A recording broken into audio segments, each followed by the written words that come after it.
Oke, kita akan melanjutkan mengenai aspek pembentukan individu dalam kognitif ya, yang dapat menyebabkan seseorang itu mengalami cognitive failure.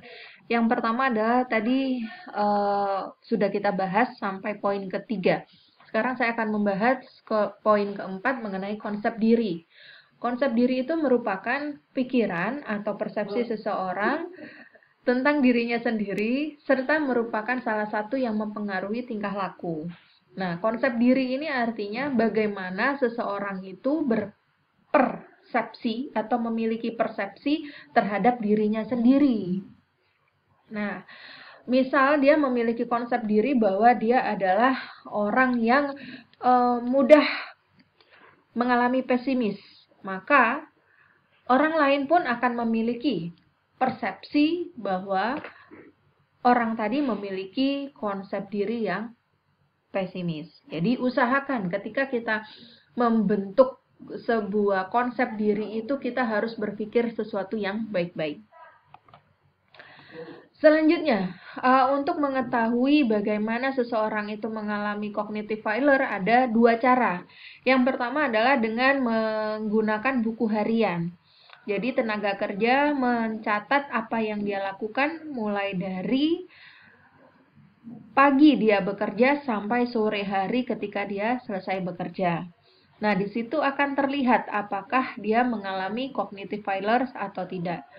Yang kedua, cognitive failures itu dapat diukur melalui kuesioner. Ini ada 3 kuesionernya. Yang pertama, error proneness questionnaire, kemudian slips of action inventory, dan yang paling sering dipakai adalah cognitive failure questionnaire. Nah, di dalam CFQ, karena di sini saya akan membahas hanya CFQ saja, dia berisi ada 25 item yang mencakup kegagalan persepsi, kemudian ada memori dan fungsi motorik. Kemudian nanti pada CFQ ini responden harus mengisi kuesioner yang berhubungan dengan kegagalan tadi. Di situ dia akan terlihat pada 6 bulan terakhir. Jadi ditanyakan 6 bulan terakhir pada skala 1 sampai 5. Kenapa harus 6 bulan terakhir? Agar bisa di-tracer ke belakang apa yang menjadi penyebab sehingga orang tersebut mengalami cognitive failure. Seperti itu.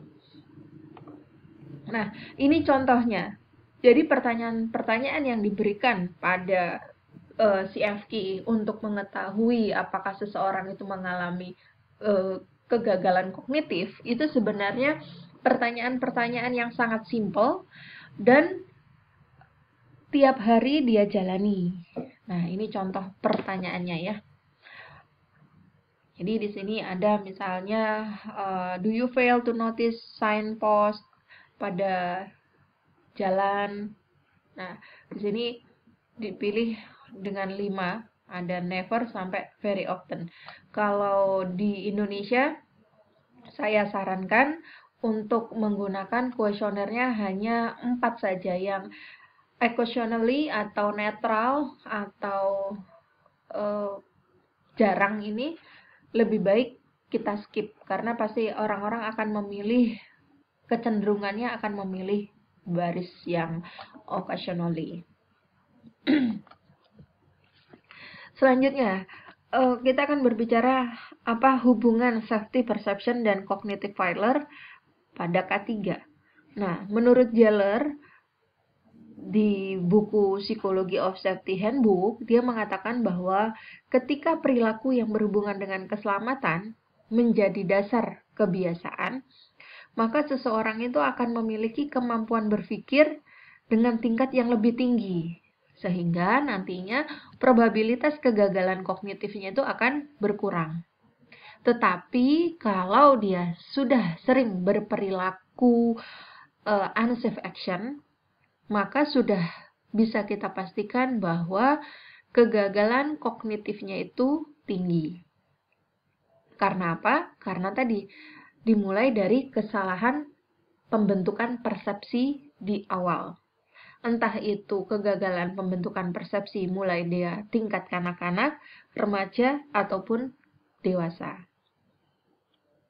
Selanjutnya, kognitif itu memiliki peran yang sangat penting dalam pembentukan persepsi individu. Di dalam hal keselamatan, persepsi individu itu berhubungan dengan stimulus, baik stimulus fisik maupun non-fisik yang berkaitan dengan K3 dan tidak terlepas dari respon kognitifnya. Sehingga kalau orang yang mengalami kegagalan cognitive failures, maka dapat menyebabkan kecelakaan. Di mana kecelakaannya tadi diakibatkan karena di awal dia kurang perhatian. Nah, kecelakaan tadi itu dapat menyebabkan cedera atau luka ringan tidak hanya pada dirinya sendiri, tetapi pekerja lain yang ada di sekitarnya. Jadi besar dampak dari kegagalan kognitif. Selanjutnya, kognitif itu menjadi hal yang sangat penting dalam pembentukan safety perception. Karena jika mengalami cognitive failure, maka safety perception-nya itu akan gagal terbentuk. Sehingga nanti akan menimbulkan perbedaan perilaku pada individu dalam menyikapi pentingnya K3. Dan berimbas pada meningkatnya angka kecelakaan di tempat kerja. Nah, itulah kenapa di sini perlu orang K3 melakukan persamaan safety perception sebelum memulai pekerjaan. Bagaimana caranya untuk menyamakan safety perception? Caranya dengan melakukan komunikasi safety.